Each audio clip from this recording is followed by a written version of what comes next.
My name is Rebecca. I am 33 years old and a forensic accountant by trade. I hunt hidden assets for a living, but I never thought the biggest fraud I would uncover would be sitting across from me at the family dinner table. Just hours after my own mother slapped my 6-year-old daughter for daring to touch a holiday cookie, I received a text from my father threatening to ruin my life over a $200,000 loan. He thought I was just a vulnerable single mother he could extort. He did not realize I had already audited his entire existence. Before I continue this story, let me know where you are watching from in the comments below. Hit like and subscribe if you have ever had to cut ties with toxic family members who thought they could manipulate your kindness. Growing up in our upscale home in the Chicago suburbs, the holidays were never about genuine gratitude. They were strictly theatrical performances. My mother Barbara, who just turned 60, lived for these elaborate displays of wealth and perfect family optics. The massive mahogany dining table was always covered in expensive crystal and silver platters, but the emotional atmosphere was consistently suffocating. I had spent my entire life playing the role of the family scapegoat. I was the practical, boring daughter who quietly fixed everyone else's problems and maintained a perfect credit score, while my older sister Brittany was actively worshipped as the flawless golden child. Brittany is 35 now and married to Devin, a 36-year-old man who serves as the prominent sales director at my father's lucrative car dealership. Devin is a smooth-talking African-American man who perfectly fit into my parents' exclusive country club aesthetic, just as long as he kept making my father money and bringing in high-end clients. Together, Brittany and Devin could do absolutely no wrong. They lived recklessly beyond their means, entirely funded by the bank of mom and dad, while I built my career and my independent life from the ground up. This past Thanksgiving, the underlying tension in the house was thicker than usual. The formal dinner had just concluded, and the lavish desserts were finally being brought out by the catering staff. My daughter Mia, who is 6 years old, and the absolute sweetest little girl you could ever meet, had been sitting incredibly quietly through the entire 3-hour ordeal. She suddenly saw a silver tray of beautifully frosted sugar cookies placed near the center of the table. Like any normal child, she smiled brightly and reached her small hand out to take one of the treats. Before her little fingers could even brush the sweet frosting, a sharp, violent crack echoed loudly through the large dining room. My mother Barbara had reached violently across the table and slapped Mia's hand away with shocking force. The sudden physical impact immediately left a bright red mark across my daughter's delicate skin. Mia gasped loudly, her little eyes instantly wide with sheer shock and sudden welling tears. I froze in my seat, but my mother did not even blink or show a hint of remorse. She looked right down her nose at my crying child and said in an icy, calculated tone, "Those cookies are for the good grandkids, not for you." Complete stunned silence fell over the dining room for a fraction of a second before Brittany loudly snorted. Then Devin let out a loud, booming laugh that filled the room. Within moments, the entire table of relatives was chuckling, as if a grown woman striking a small child was the punchline of a brilliant comedy routine. Brittany leaned against Devin and smirked directly at me, slowly shaking her head in amusement. Devin took a massive bite of a sugar cookie and pointed a finger at me. I did not scream or cry. My profession requires me to detach my emotions from high-stress situations, and my analytical brain took over. I stood up slowly, my heavy dining chair scraping loudly against the polished hardwood floor. I walked calmly around the large table, gently picked up my quietly sobbing daughter, and held her tight against my chest to protect her. I grabbed her winter coat from the back of the chair. Devin rolled his eyes and scoffed loud enough for everyone to hear. "Come on, Becky," he groaned loudly. "Do not make a huge scene right now. You are always way too sensitive about everything. It was just a little tap. You are ruining the holiday for everyone over a stupid cookie."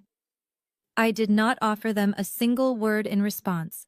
I simply turned my back on the lavish dining room and walked out. We left forever in silence. The drive back to my apartment was quiet. I gripped the steering wheel tightly while checking the rearview mirror every few minutes to make sure Mia was all right. She had fallen asleep clutching her small stuffed bear with her little hand still red from my mother's unprovoked strike. I felt a cold, hard knot form in my chest. For years I had swallowed their insults and their blatant favoritism. I had let them treat me like a second-class citizen because I foolishly believed that having a toxic family was somehow better than having no family at all. But crossing the line and physically hurting my daughter was the absolute final straw. I carried Mia inside and gently tucked her into her warm bed. I went into my home office and sat down at my desk, staring out the window at the gray afternoon sky.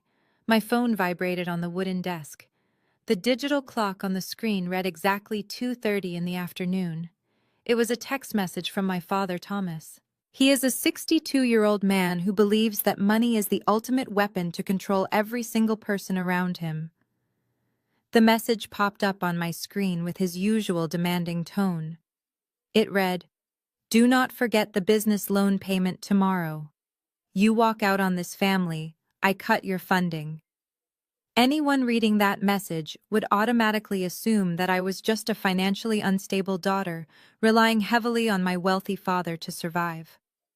That was exactly the narrative my parents loved to push to their country club friends. They loved playing the role of the generous saviors keeping their struggling youngest daughter afloat. But they were living a massive lie. I did not need my father's funding. I am a highly successful forensic accountant. My entire career revolves around tearing apart complex financial records, hunting down hidden assets, and exposing massive corporate fraud. I run my own highly profitable firm, and I make more in a single quarter than Devin makes all year selling cars. The business loan my father was referring to was a $200,000 small business administration loan. 6 months ago, my father had supposedly co-signed this loan to help me expand my accounting practice. He paraded this fact around, constantly using it as a permanent leash to yank whenever I stepped out of line. But my father had made one catastrophic miscalculation. He assumed I was just a basic bookkeeper who would blindly trust family. He did not realize that my daily job involves tracing fraudulent digital footprints for federal agencies. I had already looked into the loan. I had tracked every single cent of that $200,000. I knew exactly where it actually went, and it certainly did not go into my business accounts. I picked up my phone and stared at his threatening message. A small, cold smile touched my lips. I did not type out a long, emotional paragraph. I did not beg for his understanding or try to explain why I left the dinner. I simply typed a short message. Paid. Check your email for a Thanksgiving gift. I hit send and placed the phone face down on the desk. I opened my encrypted laptop and navigated to a secure folder I had been building for the past 3 weeks. Inside was a heavily detailed 40-page document containing bank statements, wire transfer logs, and unauthorized signature verifications. I attached the secure file to an email addressed to my father. I typed the subject line carefully. Internal audit. I clicked send and watched the progress bar shoot across the screen. The trap was officially set. My father thought he was holding a financial gun to my head, but he had just handed me the exact ammunition I needed to destroy his entire fraudulent empire. Less than 2 minutes later, my phone began to ring frantically. The caller ID flashed my father's name in bright white letters. I let it ring. It stopped, and then immediately started ringing again. 10 missed calls turned into 15. He was panicking. He had opened the file and he finally realized that his quiet, obedient daughter was actually the architect of his impending downfall. The fake business loan was just the tip of the iceberg, and I was about to sink their entire ship. I leaned back in my leather chair and watched the phone light up again. They wanted a war, and I was ready to give them one. I would make sure they deeply regretted ever targeting my daughter. My profession taught me that numbers never lie, and these exact numbers would lock my own father in federal prison forever tonight. I stood up and smiled as the phone kept ringing loudly. The loud, relentless pounding on my front door started right at 7 in the morning. I had spent the entire night ignoring the frantic phone calls from him, but I knew they would not simply give up. I poured myself a fresh cup of dark roast coffee and walked calmly toward the entryway. I checked the peephole and saw exactly who I expected. It was Brittany and Devin looking completely unhinged in the hallway. I unlocked the deadbolt, and before I could even pull the door completely open, Devin shoved his way inside. His tall, imposing frame instantly filled my small living room as he aggressively backed me toward the kitchen counter. He was wearing an expensive custom-tailored suit, but his face was twisted with absolute rage. Brittany followed closely behind him, clutching her designer handbag like a shield. She slammed the apartment door shut behind her and glared at me. Devin pointed a thick finger just inches from my face. "Are you completely out of your mind, Becky?" he yelled. His voice echoed off the walls. "You are willing to jeopardize our entire family financial security over a stupid cookie. Do you have any idea what you have done? Thomas is threatening to pull his investment capital from the dealership because you threw a pathetic temper tantrum and walked out on Thanksgiving dinner." I took a slow sip of my coffee, refusing to break eye contact or show any fear. "Is that what he told you?" I asked quietly. I kept my voice perfectly level. I watched Devin tense up. He stepped even closer, trying to use his physical size to intimidate me. "Do not play games with me," he sneered. "I bring in the high-rolling clients. I keep that dealership afloat, while you sit in this tiny apartment crunching numbers for pennies. If Thomas pulls my funding because you decided to play the victim, my entire sales division goes under. You are messing with my livelihood." Brittany stepped forward quickly, placing a manicured hand on his arm, while looking at me with pure disgust. She immediately slipped right into her favorite role of the long-suffering victim. "How could you be so incredibly selfish?" she whined, her voice pitched high with fake emotion. "Mom and Dad have done absolutely everything for you. Dad literally put his own neck on the line to save you, and this is how you repay him. You should be down on your knees thanking him instead of causing drama." I raised an eyebrow and leaned back against the cool granite counter. "Oh, really?" I replied. "And what exactly did Dad do to save me, Brittany?" She crossed her arms and rolled her eyes dramatically. "Do not act dense, Becky. Everyone knows about the $200,000 Small Business Administration loan. Dad had to co-sign that loan just to keep your failing little accounting firm from completely going under. He vouched for you. He used his flawless reputation to secure government funding because you could not manage your own business finances. You are drowning in debt, and you still have the audacity to walk out of his house and disrespect our mother." I listened to her recite the exact false narrative my parents had been feeding the family for 6 solid months. It was actually fascinating to watch them both blindly believe the lies. They genuinely thought I was a desperate failure hanging by a thread. They believed I was entirely dependent on the family wealth just like they were. "You are the most ungrateful person I have ever met," Devin aggressively added. His face was turning red. "You owe Thomas 200 grand and you think you can just march out of Thanksgiving dinner like you own the place. You are going to pick up your phone right now, call Thomas, apologize for your pathetic behavior, and beg for his forgiveness. If you do not do exactly what I say, I will make sure you never see another dime from this family again." I slowly set my coffee mug down on the table. The sheer arrogance rolling off them was intoxicating, because I knew exactly what was hiding in their financial records. They came into my home to bully me into submission, using a fraudulent loan as their ultimate weapon.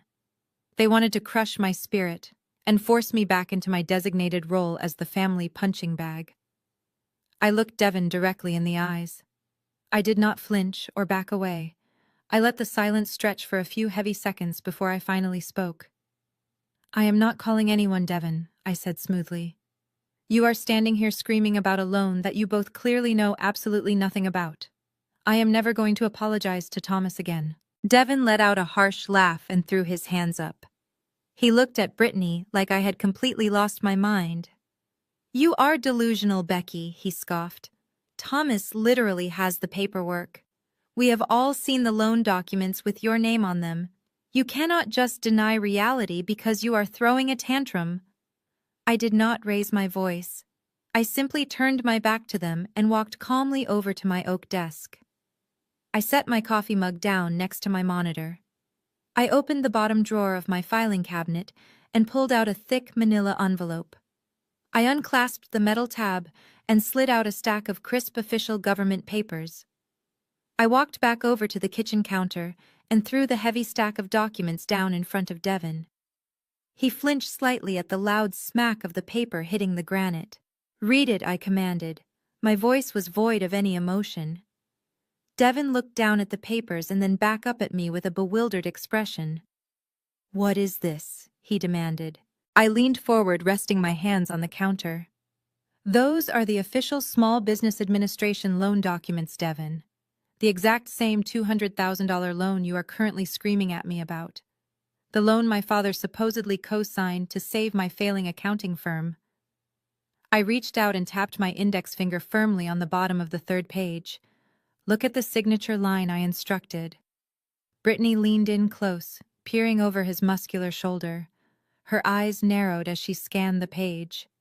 "That is your signature, Becky," she said dismissively. "It has your name printed right below it in black and white." I shook my head slowly. "No, Brittany, it is not my signature. It is a very sloppy forgery of my signature. I am a forensic accountant. I spend my entire life authenticating financial documents for federal court cases. I know exactly what my own legal signature looks like, and I certainly did not sign this paperwork." Devin crossed his arms over his broad chest. "So what?" he sneered defensively. "You are claiming Thomas forged it. Why would a millionaire car dealer forge a measly $200,000 loan for a business he does not even own?" I looked at him with a mixture of pity and absolute disgust. Because Devin Thomas is not a millionaire anymore? His dealership has been bleeding cash for 3 consecutive years. He is drowning in terrible debts and shady off-the-books deals. He desperately needed liquid cash to avoid bankruptcy, but his personal credit is completely destroyed. The banks laughed him right out of their offices, so he used the one asset in the family that still held pristine financial value. He used my flawless credit score and my social security number to secure government relief funds illegally. Brittany gasped dramatically, placing a hand over her chest. "You are lying," she shrieked loudly. "Dad would never do something illegal. He is a respected businessman in the community. You are just making up insane conspiracy theories to get out of paying him back." I ignored her completely and kept my eyes locked onto Devin. His arrogant posture was beginning to slip. A small bead of sweat formed near his hairline. "But here is the most interesting part, Devin," I continued smoothly. "I did a full audit on the funds. When the federal government approved that $200,000 loan, the money did not go into my accounting firm account. It did not even go into Thomas' personal bank account. It was systematically wired in 4 separate installments of $50,000 directly into your private offshore checking account." The color instantly drained from his face. His mouth opened slightly, but no words came out.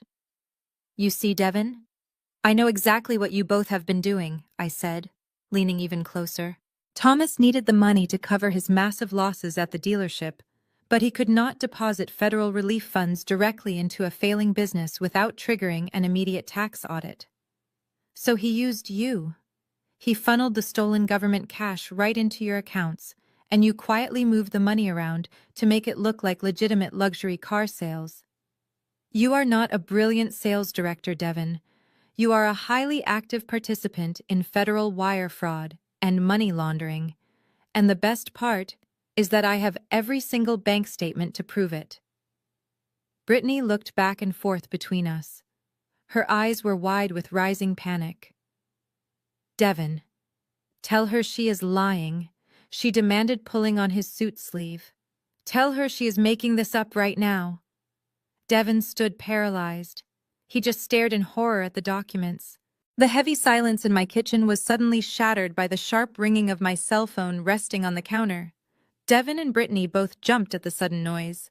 I glanced down at the bright screen. It was my mother, Barbara, calling. I picked up the phone and pressed the green answer button, putting the call on speaker so my uninvited guests could hear every single word. I did not say hello, I just waited for her to speak. The sound of dramatic, forced sobbing echoed through the small speaker. Rebecca. My mother wailed, her voice trembling with manufactured grief. How could you do this to us? Your father is currently pacing the floor having a panic attack. You are tearing this family apart. I stared blankly at Devin, who was still visibly sweating. I am tearing the family apart, I asked calmly. Mom, you slapped my 6-year-old daughter hard enough to leave a physical mark because she reached for a sugar cookie. Then Dad tried to extort me over a fraudulent federal loan he took out using my stolen identity. But yes, please tell me how I am the villain here. Her fake crying stopped instantly. Her tone shifted from a weeping victim to a cold, commanding matriarch in a fraction of a second. We are your family, she snapped sharply. Family helps family. Your father built that dealership from the ground up, and he hit a rough patch. He only used your information because he knew you had the credit score to save us. He was going to pay it all back eventually. You are being incredibly selfish making this a legal issue instead of handling it in-house like blood relatives should. I let out a dry, humorless laugh. He stole $200,000 from the federal government, Mom. He committed multiple felonies and funneled the cash to Devin. I am a licensed forensic accountant. If I know about this and do not report it, I lose my license, my career, and my freedom. You expect me to go to federal prison for you. You would not go to prison, she dismissed, waving off the severity of the situation. You are just being dramatic as usual. If you go to the police over this, Rebecca, I swear to you, I will make your life a living hell. I will take the one thing you actually care about. A cold chill ran down my spine, but I kept my face completely expressionless. What exactly does that mean? I asked, keeping my voice dangerously low. It means I will call Child Protective Services this afternoon, she threatened confidently. I will tell them you are an unfit mother. I will tell them your demanding career keeps you working insane hours and that you constantly neglect Mia. I will say you have severe mental health issues and that your living environment is unsafe for a child. I gripped the edge of the granite counter so hard my knuckles turned white. You would never get away with that, I stated firmly. I have a perfect record and a spotless home. You have zero proof of any neglect. Proof is just a matter of who can afford the best lawyers. Rebecca, she sneered, your father has millions of dollars in resources. We know the best family court judges in the county.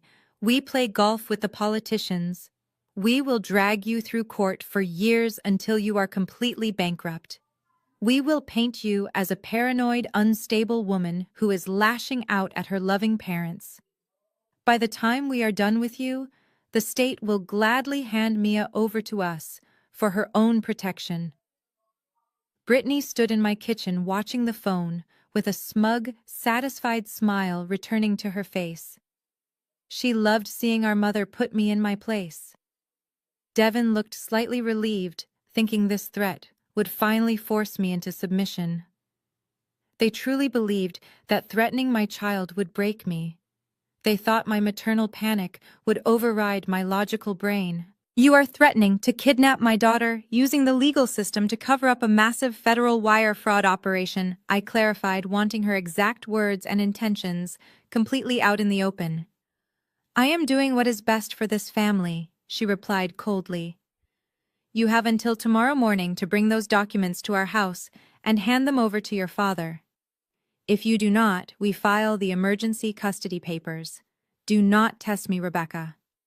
The call disconnected abruptly, leaving a dead dial tone echoing softly in the quiet room. I looked at Devin and Brittany. You heard her? Brittany said, crossing her arms. Drop this or lose your kid. They turned and walked out of my apartment. The heavy wooden door clicked shut behind them, leaving me standing alone in the quiet kitchen. I turned the deadbolt, sliding the metal chain into place. My hands were shaking. I took a deep breath and tried to steady my racing heart. They had actually threatened to take my daughter. I spent 3 hours pacing the floor while Mia watched cartoons in the living room, completely unaware of the storm brewing around us. I kept replaying my mother's harsh voice in my head. Just as I convinced myself they were only bluffing, a sharp knock echoed through the apartment. I froze in the hallway. I checked the peephole, expecting to see Devon or Brittany returning. Instead, I saw a stranger in a plain gray suit holding a thick envelope. I opened the door just a few inches, keeping my foot wedged firmly against the baseboard. "Are you Rebecca?" he asked in a monotone voice, holding out a clipboard. "Yes, I am," I replied cautiously. He thrust the envelope through the narrow opening and handed me a pen. "You have been formally served," he stated blankly. "Please sign here to acknowledge receipt." My stomach dropped as I scribbled my name on his clipboard. He walked down the hallway without another word. I closed the door slowly and stared down at the heavy envelope resting in my hands. The return address belonged to one of the most ruthless and expensive family law firms in the entire city. My parents had not wasted a single minute. I tore the thick paper open and pulled out a massive stack of legal documents. Printed right across the very top page in bold black ink were the terrifying words, "Emergency petition for temporary custody." I leaned against the front door and slid slowly down to the floor until I was sitting on the cold hardwood. My eyes darted rapidly across the dense legal jargon. They had filed an emergency injunction, claiming I was suffering from severe psychological distress and complete financial ruin. They attached completely fabricated statements from Devon claiming I was erratic and highly dangerous. They even had the audacity to request supervised visitation rights for me while they assumed full guardianship of Mia. The sheer terror hit me like a physical blow to the chest. The room started to spin slightly. My parents were extremely wealthy and highly connected. They regularly golfed with local politicians and had powerful judges sitting on their speed dial. The justice system is terrifyingly vulnerable to people with endless financial resources. I knew firsthand how easily a vicious lawyer could twist a demanding career into a false narrative of severe child neglect. They were actively weaponizing the legal system to silence me about their federal fraud. They figured the absolute panic of losing my child would force me to instantly surrender those loan documents and beg for their mercy. For about 5 agonizing minutes, I just sat there on the floor, paralyzed by the terrifying thought of my daughter being ripped away from me and placed into that incredibly toxic environment. I looked over into the bright living room. Mia was sitting on the soft carpet building a massive castle out of colorful plastic blocks. She placed a tiny flag on top of her tower and clapped her little hands together, beaming with pure, innocent pride. Looking at her sweet face, something inside me fundamentally shifted. The paralyzing fear instantly evaporated and was rapidly replaced by an icy, focused rage. They had made a fatal miscalculation. They attacked the one thing I loved more than life itself, but they forgot exactly who they were dealing with. The terrified single mother completely vanished. The cold, calculating forensic accountant immediately took over my brain. I stood up from the floor and tossed the custody petition onto the kitchen counter. This was not a real family court battle. This was a highly aggressive intimidation tactic designed to distract me from the real crime at hand. My father was terrified of federal prison, and my mother was terrified of losing her country club status. They were bleeding cash and utterly desperate to maintain control. I walked straight into my home office and locked the heavy wooden door securely behind me. I sat down at my desk and powered on my encrypted workstation. If they wanted to play a high-stakes game of legal warfare, I was going to utterly destroy their entire foundation. They were relying on dirty local lawyers, but I was dealing with severe federal crimes. A custody petition means absolutely nothing when the wealthy petitioners are sitting in a federal penitentiary facing decades behind iron bars. I cracked my knuckles and opened my secure auditing software. It was time to stop defending myself and start dismantling their entire fraud operation. My home office was suddenly too small for the massive web of lies I was about to untangle. I grabbed my laptop, a massive stack of blank printer paper, and 3 separate boxes of red push pins, and relocated straight into the center of the living room. I pushed my coffee table out of the way and dragged a large corkboard out of the hallway closet, leaning it against the wall right next to Mia's play area. This was no longer just an apartment, it was a forensic war room. I booted up my specialized tracing software and began pulling every single public record associated with Thomas's luxury car dealership. I bypassed the standard search engines and dug directly into state corporate registries, tax liens, and property deeds. My fingers flew across the keyboard as I downloaded years of financial filings. When you know exactly what you are looking for, corporate fraud is incredibly easy to spot. People like my father always think they are brilliant masterminds, but they always leave a digital trail of breadcrumbs. I printed out the initial wire transfers. I had already found the ones showing the Small Business Administration loan being funneled directly into Devon's offshore checking account. I pinned them to the center of the corkboard, but I needed to know the final destination of that money. Devon was arrogant, but he was not stupid enough to just leave $200,000 sitting in a single account, waiting to be audited by the IRS. I ran a deep background check on Devon's recent financial movements using a secure professional database. It took less than 45 minutes for the first major red flag to pop up on my screen. Exactly 3 days after the federal funds hit his offshore account, Devon authorized a massive wire transfer for $180,000. But he did not send it to the dealership to cover payroll or inventory like they claimed. He sent it to a newly formed limited liability company called Blue Horizon Investments. I wrote the name of the LLC on a thick index card and pinned it right next to Devon's bank statement, connecting them with a piece of red string. I then opened the state business registry to look up the founding documents for Blue Horizon Investments. I needed to see who the registered agent was. As the PDF loaded on my screen, my eyes narrowed. The company was registered to a small, discreet post office box in a wealthy suburb just 20 minutes away. But the listed managing director was not Thomas, and it was not Devon. The sole managing director of Blue Horizon Investments was Brittany. I leaned back on the carpet and stared at the glowing monitor in absolute disbelief.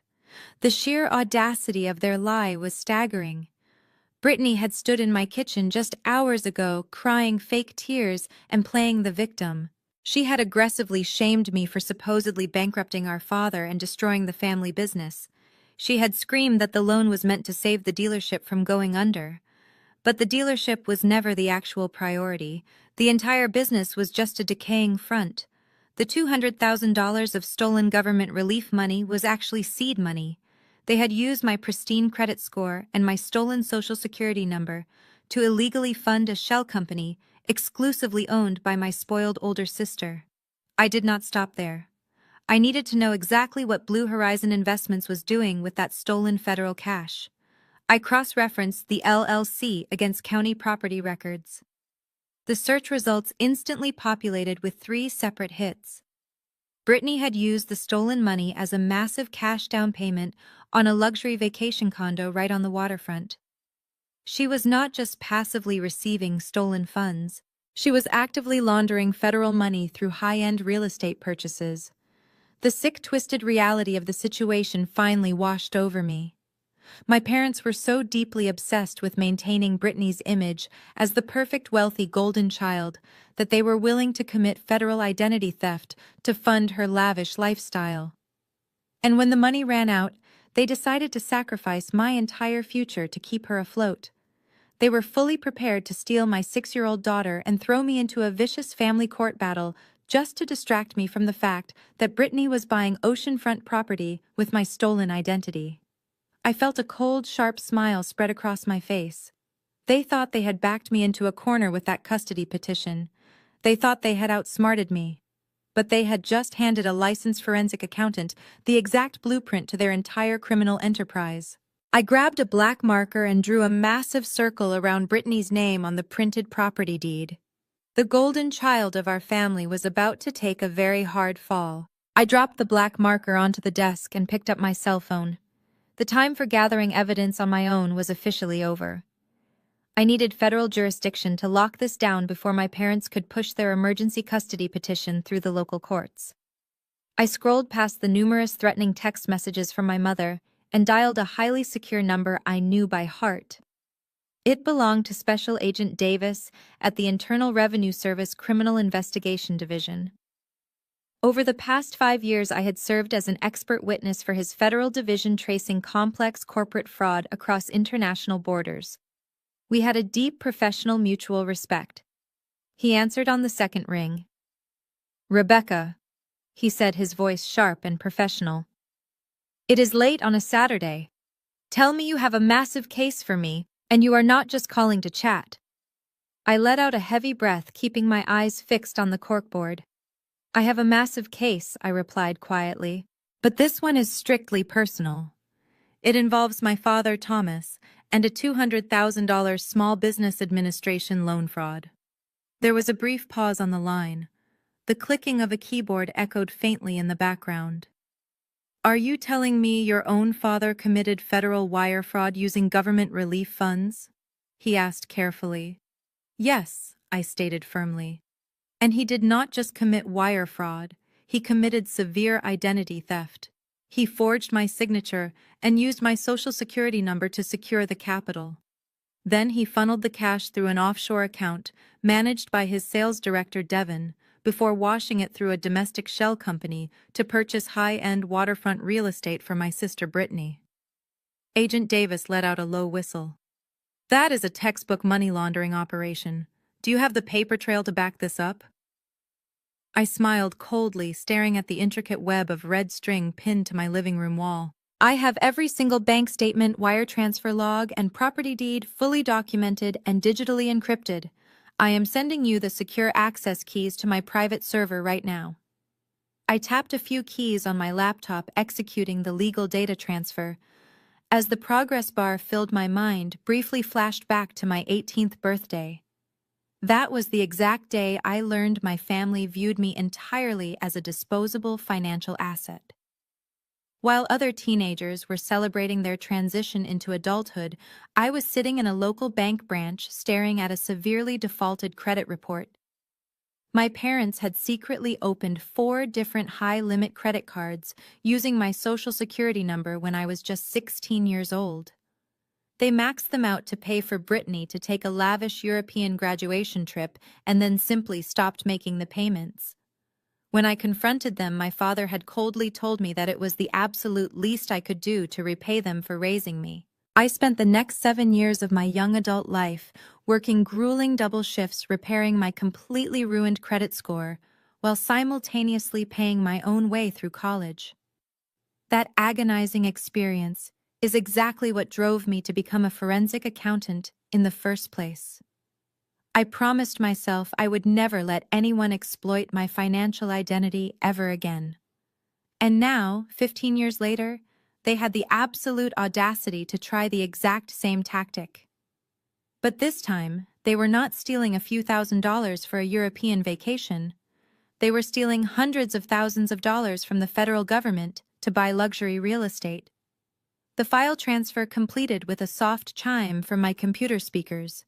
Agent Davis spoke up, breaking the silence. "I have received the files, Rebecca. I am opening the primary ledger right now." I listened to him click through the digital folders. He went silent for 3 full minutes. The only sound was his rapid breathing as he processed the sheer scale of the financial crimes sitting right in front of him. "You were not exaggerating," he finally said, his tone completely shifting from casual professional to dead serious. "The offshore routing numbers you flagged belong to a known tax haven. If your father falsified the initial government loan applications to obtain these funds, we are looking at a minimum of 20 years in federal prison for every single person involved in this domestic laundering chain. That includes your father, your sister, and her husband." "I know the sentencing guidelines," I replied evenly. "They also just served me with an emergency custody petition, claiming I am an unfit mother to blackmail me into silence. Extortion and witness tampering," he muttered angrily, reading my notes. This ends entirely right now, Rebecca. I appreciate that, Davis, I replied, leaning closer to the glowing screen of my laptop. But I do not just want a standard raid based on digital paper trails. They are wealthy, and they have dirty lawyers who will try to tie this up in court for years claiming I manipulated the data. I want them caught completely red-handed. I need them to confess to the forgery and the extortion on tape. Davis let out a heavy sigh, but I could hear the grudging respect in his voice. "You want to wear a wire?" he asked. "I do," I confirmed without a second of hesitation. "They want me to sign over my accounting firm to Brittany to cover the fake debt. They have summoned me to their annual country club Christmas party to sign the extortion papers in front of their sleazy family attorney. It is the perfect setup. I will get them all in one room, and I will make them admit to the loan fraud on federal tape." Davis agreed to fast-track the authorization, and we ended the call. I placed my phone back on the desk and turned my attention back to the massive corkboard in my living room. I needed to build a completely airtight financial timeline before I walked into that lion den. I started mapping out the exact sequence of events connecting the dates of the forged signature to the initial wire transfers. But as I traced the flow of the stolen $200,000, a glaring mathematical discrepancy suddenly caught my eye. The federal loan was for exactly $200,000. The funds were wired in 4 equal installments of $50,000 into Devon Offshore checking account. However, the subsequent wire transfer from Devon to Brittany Shell Company, Blue Horizon Investments, was only for $180,000. There was exactly $20,000 completely unaccounted for in the ledger. I sat down cross-legged on the carpet and began running a microanalysis on Devon personal banking history during that specific 2-week window. Devon was incredibly arrogant, but he was also fundamentally greedy. It did not take long for me to find the missing money. Devon had not just acted as a passive middleman for my father's illegal operation, he had actively skimmed right off the top of the fraudulent funds. He had diverted the missing $20,000 into a separate hidden cryptocurrency wallet registered exclusively under his own name. I cross-referenced the digital wallet address with his recent credit card statements. He had used that stolen $20,000 to buy himself a custom Rolex watch and fund a lavish weekend trip to Las Vegas that he had claimed was a dealership networking event. My father and my sister had absolutely no idea that Devon was stealing from them. Thomas thought Devon was his loyal, obedient soldier helping him save the failing dealership. Brittany thought she had a devoted husband who was securing her luxury real estate empire. Neither of them knew he was secretly skimming their stolen government cash to fund his own private luxury lifestyle. A slow, calculated smile crept across my face. This was the ultimate leverage. My family was built entirely on a foundation of fake loyalty and shared greed. If I just handed the files to the FBI, they would all hire expensive defense attorneys and present a united front claiming I framed them. But if I exposed Devon's secret theft right in front of Thomas and Brittany, their united front would instantly shatter into a million pieces. They would immediately turn on each other like starving wolves. Devon would throw Thomas under the bus to save himself from the wrath of my father, and Thomas would happily sacrifice Devon to the federal agents to protect his own skin. I grabbed a bright yellow marker and drew a thick line connecting Devon offshore account directly to the hidden crypto wallet. I wrote the word theft in bold capital letters, right in the middle of the board. The emergency custody petition sitting on my kitchen counter no longer scared me. It was nothing but a desperate bluff from a family that was already rotting from the inside out. They thought they were dragging a terrified, helpless mother into a legal slaughterhouse. They did not realize I had just meticulously mapped out their absolute ruin. I spent the next 3 hours printing every single piece of evidence and organizing it into a very thick black binder. I aligned the bank statements, the forged loan application, the property deeds, and the hidden crypto wallet receipts in perfect chronological order. I closed the heavy binder. The trap was fully constructed. Now I just had to play my new part perfectly. I took a deep breath and closed my laptop. It was time to put on the performance of a lifetime. I cleared my throat a few times, making sure my voice sounded suitably raw and exhausted.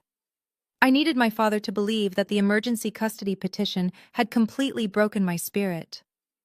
I picked up my cell phone from the desk and dialed his personal number. I let my hand shake slightly just to physically put myself in the mindset of a terrified mother. The phone rang 3 times before he finally picked up. He did not say hello. He simply breathed heavily into the receiver, waiting for me to speak first. It was a classic intimidation tactic he had used on his car dealership employees for decades. I forced a wet, desperate sob into my throat before I spoke. "Dad, please," I whispered, letting my voice crack perfectly on the last syllable. A loud, smug sigh echoed through the phone. "Well, well," he drawled, his voice dripping with absolute arrogance. "I see the process server finally made it to your little apartment. Are you ready to stop throwing your ridiculous tantrums and start acting like a respectful member of this family, Rebecca?" I gripped the edge of my desk, fighting the overwhelming urge to scream the truth at him. Instead, I squeezed my eyes shut and forced another fake sob out of my lungs. "You cannot take Mia away from me," I pleaded loudly, my voice trembling with manufactured panic. "Please, Dad, I am begging you. Do not do this to her. Do not do this to me. She is my little girl." I heard the ice clinking in a glass on his end of the line. He was probably sitting in his massive leather recliner, sipping expensive bourbon bought with stolen federal funds. "You brought this entirely on yourself," he stated coldly. "You walked out of Thanksgiving dinner and disrespected your mother. You threatened your sister and her husband. You left me with absolutely no choice. You are clearly unstable, and we have to protect our granddaughter from your erratic behavior." I let out a ragged breath, making sure it was loud enough for the microphone to pick up. "Okay, I surrender," I cried out, making my voice sound completely defeated. "You win, Dad. You win. Just please drop the custody petition. Tell Mom not to call Child Protective Services. I will do whatever you want. I will take the blame for the loan." A heavy silence fell over the line. I knew I had him hooked. The sheer narcissism of a man like my father could never resist total, absolute submission. "What exactly are you offering, Rebecca?" he asked, his tone suddenly dropping an octave, becoming strictly business. "I will confess to taking the $200,000 Small Business Administration loan I offered," my voice shaking violently. "I will tell anyone who asks that I applied for it and that I forged your signature as a co-signer because my accounting firm was failing. I will take the entire debt under my own name, and I will pay back every single penny to the government. Just please drop the lawsuit and leave my daughter alone." I listened closely as he processed the offer. It was exactly what he wanted. He wanted a complete legal shield. If the IRS ever came knocking, he could just point his finger at his pathetic, financially ruined daughter and claim he was a victim of my fraud. It was a coward move, but Thomas was the ultimate coward. He chuckled softly, a dark, menacing sound that made my skin crawl. "That is very generous of you, Rebecca," he replied smoothly. "But your word means absolutely nothing to me anymore. You have proven that you are highly unpredictable. If you really want me to call off my high-priced lawyers, you are going to put that confession in writing. I want a legally binding document drafted by my attorney stating that you accept full financial and legal responsibility for that specific federal loan." I sniffled loudly and wiped a fake tear from my cheek. "I will sign whatever you want, Dad," I whimpered softly. "Just promise me you will tear up those custody papers the second I sign." "I promise," he lied smoothly. I could hear the sheer triumph radiating from his voice. He honestly thought he had just executed the greatest financial manipulation of his entire life. He thought he had successfully forced his youngest daughter to take the fall for his massive federal crimes just by threatening to steal her child. He was absolutely drunk on his own perceived power. But he had no idea he was playing directly into the hands of a federal investigator. The trap was springing shut. I took a deep breath, keeping up the facade of a broken woman. "But Dad," I stammered, acting as though the mere thought of taking on that massive debt was physically crushing me. $200,000 is a huge amount of money. It will take me years to pay that off. I am a single mother. You have to give me some kind of grace period. A harsh scoff echoed through the phone line. Grace period? He mocked bitterly. You lost the right to ask for grace the second you walked out of my house and threatened my family, Rebecca. You are lucky I am even giving you this option. But since you mentioned your precarious financial situation, I think we need to establish some collateral. I frowned, genuinely confused for a split second before my forensic mind caught up to his twisted logic. Collateral? I asked weakly. What do you mean, collateral? You are already making me sign a confession. I mean that I do not trust you. He snapped, his voice hardening. You are sneaky, Rebecca. You have always been sneaky. You could sign that paper today and then turn around and file for bankruptcy tomorrow just to spite us. We need a guarantee that you are going to bleed for this money. I want 51% of your accounting firm. The sheer audacity of his demand actually made me blink in genuine surprise. He was not just trying to force me to take the fall for his federal crimes. He was actively trying to steal the highly successful business I had built entirely from scratch. You want my company, I whispered, letting genuine shock bleed into my voice. I want a controlling interest in your company, he corrected smoothly. We will transfer 51% of your business shares directly into Brittany's name. She will be the majority owner. If you default on a single payment for that loan, she will liquidate your entire client list and sell your assets to cover the debt. It is the only way I can guarantee you will not try to screw us over. My mind raced, analyzing the incredible legal implications of what he was demanding. He wanted me to legally transfer a controlling stake of my forensic accounting firm to the exact same shell company director who was currently laundering stolen federal funds. It was a spectacular level of corporate suicide. I could hear my mother Barbara whispering something in the background. Thomas cleared his throat. And there is one more thing, he added, his tone dripping with absolute authority. You are not just going to sign this paperwork in some dark alley. We are going to do this the right way. Our family lawyer Richard will have all the documents drafted by Friday. You will bring yourself to the annual country club Christmas party on Saturday night. We have reserved the private study overlooking the main ballroom. You will walk in there, look Richard directly in the eye, and sign every single page in front of witnesses. The country club Christmas party. It was the absolute pinnacle of my parents' social calendar. It was a massive, glittering event where the wealthiest families in the city gathered to drink expensive champagne and show off their custom-tailored outfits. My parents loved parading around that ballroom, acting like they were local royalty.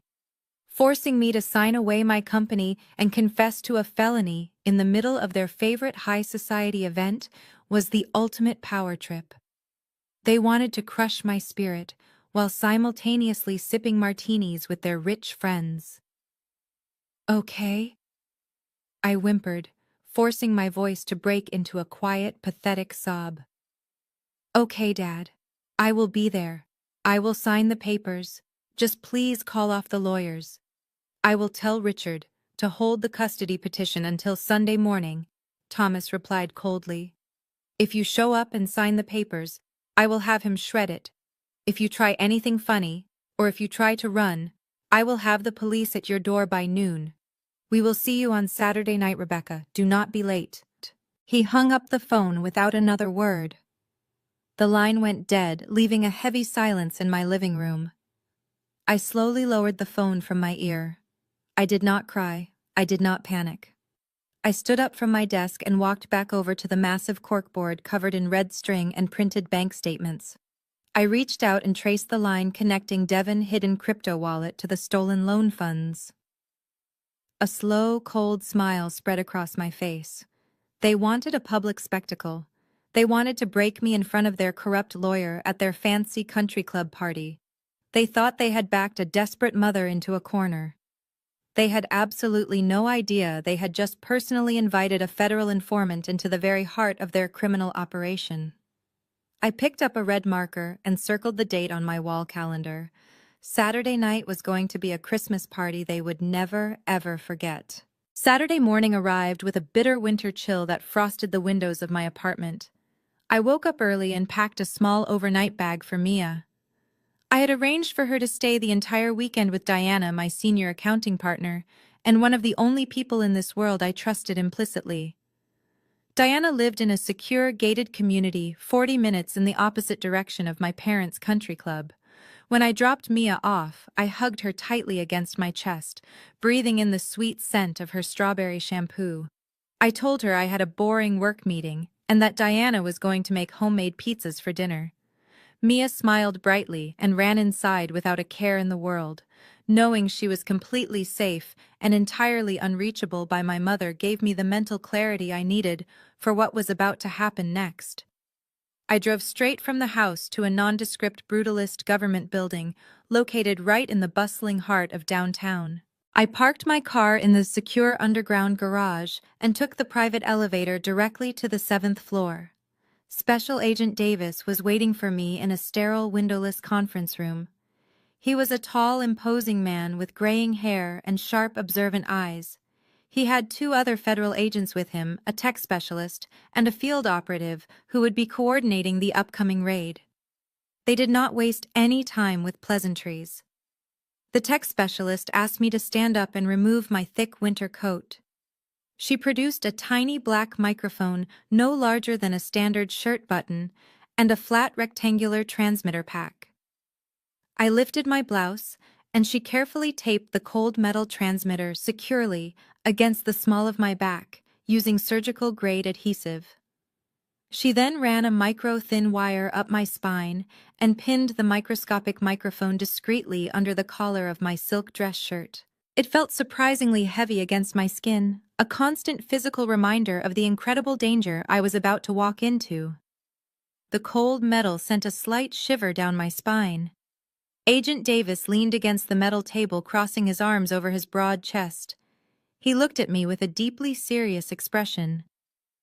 "I need you to fully understand the gravity of this situation, Rebecca," he warned, his voice echoing slightly in the bare room. "You are not just dealing with greedy family members anymore. You are walking into a confined space with cornered, desperate people. Financial crimes of this magnitude carry severe mandatory minimum sentences. When people who have lived their entire lives wrapped in luxury suddenly realize they are about to lose everything and go to federal prison, they become incredibly unpredictable and highly dangerous." I adjusted the collar of my shirt, making sure the wire was completely invisible in the reflection of the glass window. "I know my family, Agent Davis," I replied calmly. "They are cowards. They rely entirely on intimidation and expensive lawyers to do their dirty work. They will not get violent in a public country club. They care far too much about their precious social reputation to make a physical scene." Davis shook his head slowly, clearly not comforted by my assessment. "You do not know how Devin is going to react when you push him into a corner," he countered firmly. "We ran a deeper background check on him this morning based on your files. He has a history of severe gambling debts and aggressive altercations that Thomas quietly paid to make go away. If Devin figures out you are wearing a federal wire before my team breaches that door, you are going to be in immediate physical danger. Do you understand the safe word protocol?" I nodded, tapping the side of my leg. "Yes, I understand. If I feel threatened, or if I get the confession, I just send a single period as a text message to the designated burner number. Your tactical team will be stationed in the adjoining catering kitchen and will breach the private study within 10 seconds. Exactly," Davis confirmed, standing up straight. 10 seconds is a very long time if things go south in a locked room. Keep your distance from Devin. Do not let him stand between you and the exit door. Let them do the talking. Guide the conversation toward the Small Business Administration loan and the forged signature, but do not push too aggressively. Let their own massive arrogance dig their graves." I thanked the tech specialist and put my heavy winter coat back on, concealing the federal equipment perfectly. I walked out of the government building and back into the freezing winter air. My heart was pounding a steady, rhythmic beat against my ribs, but my mind was completely focused on the mission. I climbed into my car and turned the heater on high. The sun was beginning to set, casting long, dark shadows across the city skyline. It was finally time. I put the car in drive and headed straight toward the opulent country club where my parents were waiting to destroy my life. I pulled my car up to the massive iron gates of the Oak Ridge Country Club. The entire estate was glowing under the dark winter sky. Thousands of warm, white Christmas lights were meticulously wrapped around every single oak tree lining the long, sweeping driveway. Expensive European luxury cars were stacked in the valet circle. The sheer opulence of the place was nauseating, especially knowing that my family's lavish lifestyle was currently being subsidized by stolen federal relief funds. I handed my keys to the valet, taking a slow, deep breath as the frigid air hit my face. The wire taped to my lower back felt cold and heavy against my skin. I smoothed down the front of my silk dress shirt, ensuring the microscopic microphone hidden under my collar was completely secure. I walked up the wide marble steps and pushed open the heavy brass doors entering the grand lobby. The main ballroom was spectacular. Crystal chandeliers threw fractured light across the polished dance floor. Waiters in crisp white tuxedos circulated with silver trays of champagne and expensive caviar. A string quartet played a lively holiday arrangement in the corner. It was a perfect picture of high society elegance, hiding a massive rotting core of fraud. I had barely taken 3 steps into the room when my mother Barbara spotted me. She was wearing a stunning floor-length emerald green gown, dripping in diamonds that I suspected were heavily leveraged. She broke away from a group of wealthy socialites and marched directly toward me, her high heels clicking aggressively against the marble floor. She grabbed my upper arm, her perfectly manicured fingernails digging painfully into my skin. "You are late," she hissed, her voice low and furious. "Your father has been pacing the study for 20 minutes. Richard is already billing us for his time." I pulled my arm out of her grip, keeping my expression entirely neutral. "I hit traffic, Mom," I replied softly, playing the role of the defeated daughter.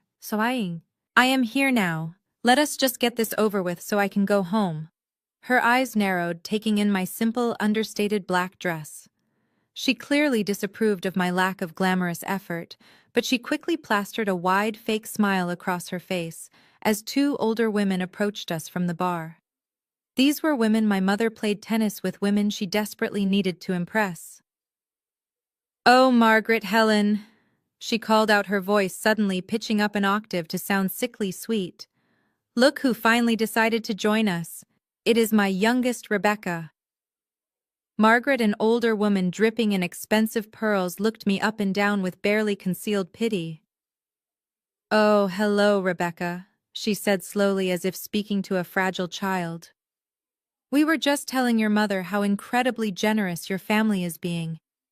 It must be such a massive relief to have a father willing to bail you out of such a terrible financial mess."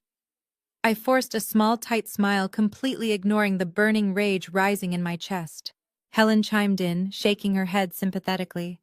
"Running a business is just too stressful for a single mother, dear. You should not feel bad about failing. It happens to the best of us. And now that Brittany is taking over majority control of your little firm, I am sure everything will run much more smoothly. Your sister just has such a brilliant head for business." The absolute audacity of the lie was breathtaking. My mother had not just spread rumors about my supposed bankruptcy, she had actively campaigned to brand me as a total failure to the entire country club elite. She was using my complete character assassination as a social stepping stone to elevate her golden child. She was openly bragging about stealing 51% of my successful forensic accounting firm, framing it as an act of maternal charity. "Yes," I replied, keeping my voice perfectly level. "It is truly amazing what my sister is capable of doing with money. I am sure she will manage the firm exactly how she manages everything else in her life." My mother shot me a vicious warning glare, clearly catching the subtle sarcasm in my tone, but the 2 socialites remained completely oblivious. "Well," Barbara said, tightly grabbing my arm again, "we must be going. Thomas is waiting upstairs to finalize the paperwork. We are just so glad we can keep this little mess entirely in the family." She dragged me away from the crowd, practically marching me toward the grand, sweeping staircase leading up to the private VIP rooms.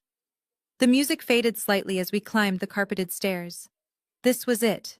I was walking straight into the lion den surrounded by people who wanted to strip me down to nothing.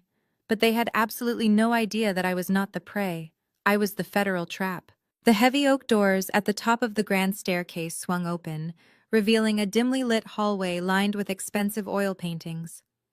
As my mother pushed me forward, the vibrant sounds of the string quartet and the clinking champagne glasses from the main ballroom instantly vanished. The thick Persian runners absorbed our footsteps completely. We stopped in front of a solid mahogany door at the very end of the corridor. It was the executive VIP study, a room designed specifically for high-level private negotiations and discreet country club deals. My mother turned the brass handle and shoved me inside before stepping in and firmly locking the door behind us. The heavy click of the deadbolt echoed loudly in the sudden oppressive silence. The room smelled strongly of aged scotch and expensive leather. A massive dark wood conference table dominated the center of the space.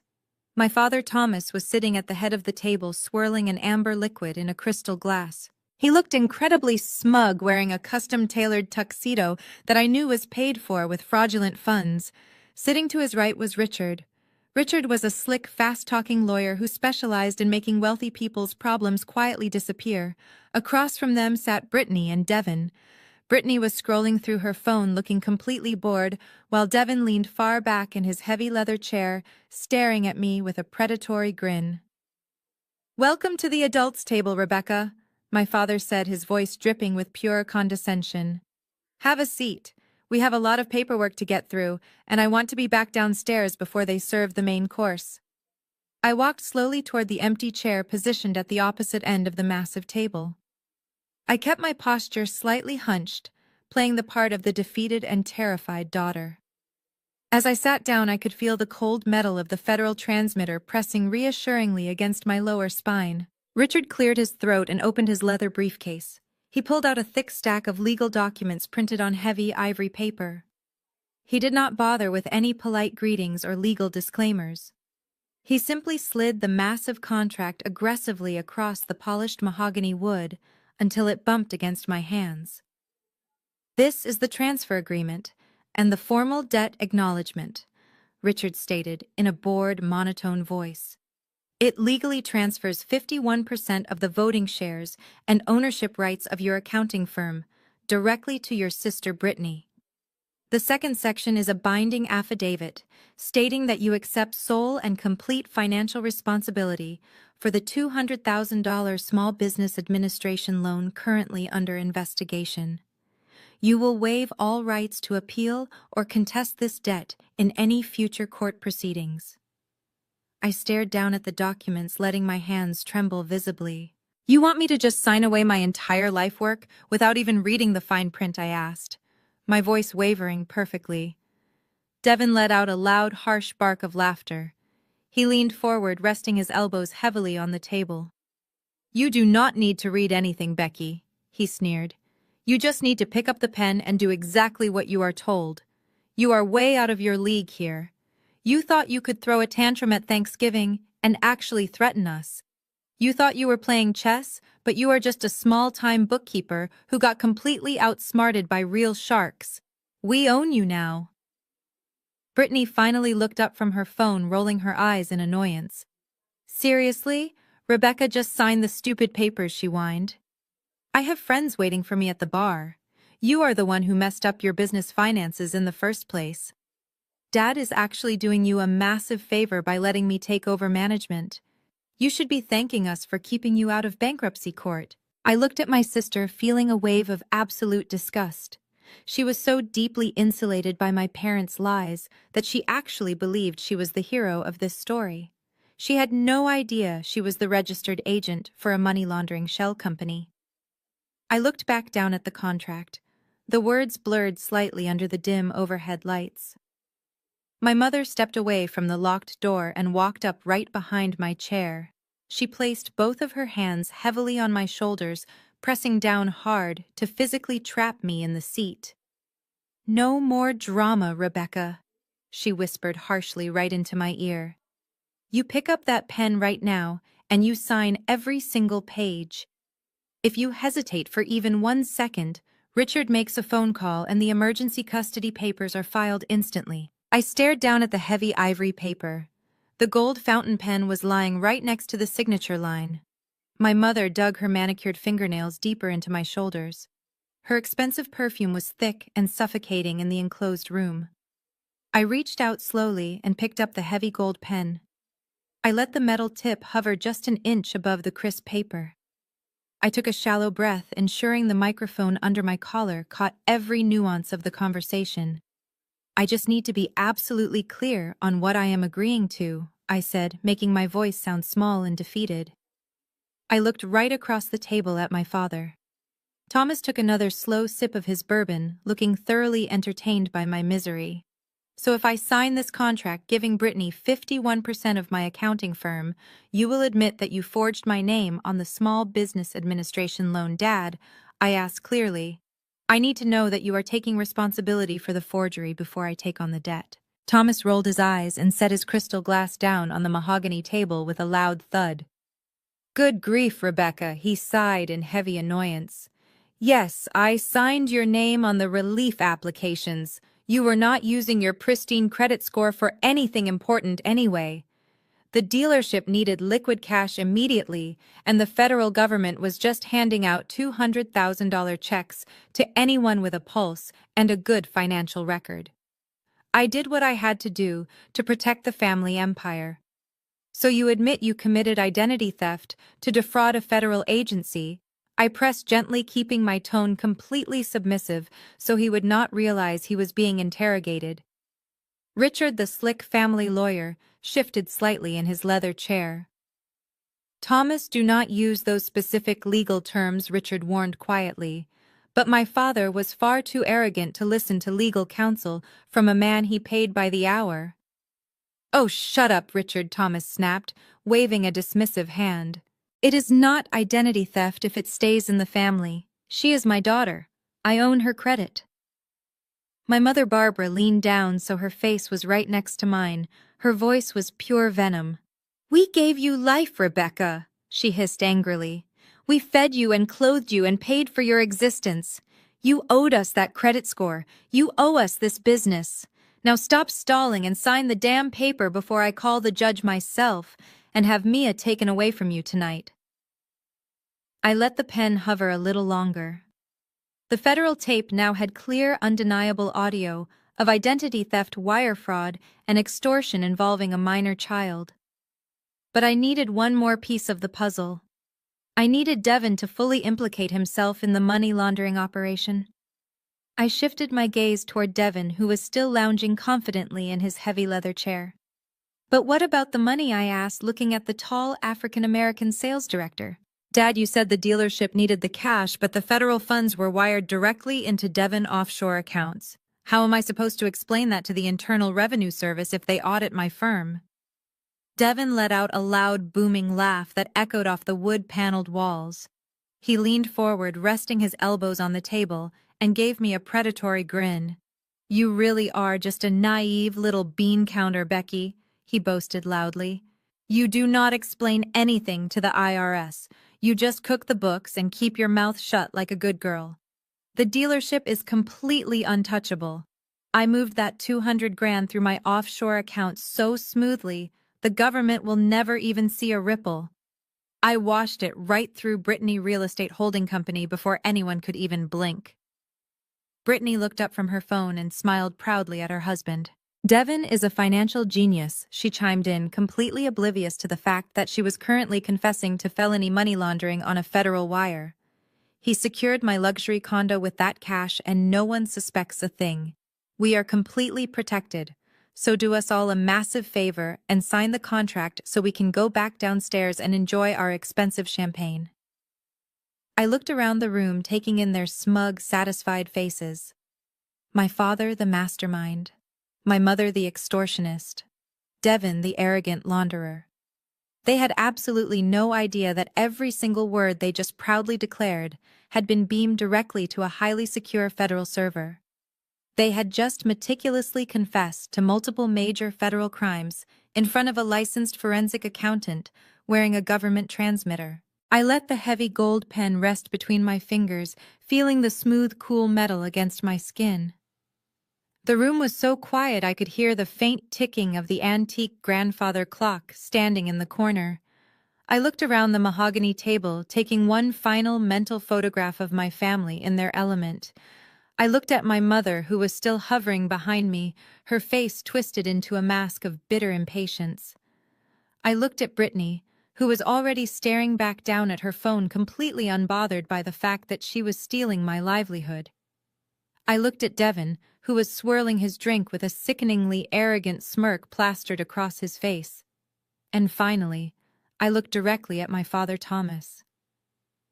He was sitting at the head of the table, radiating absolute power and control. He truly believed he had won. He believed he had successfully crushed his youngest daughter into complete submission. I slowly lowered the gold pen until the ink tip rested right above the signature line on the heavy ivory paper.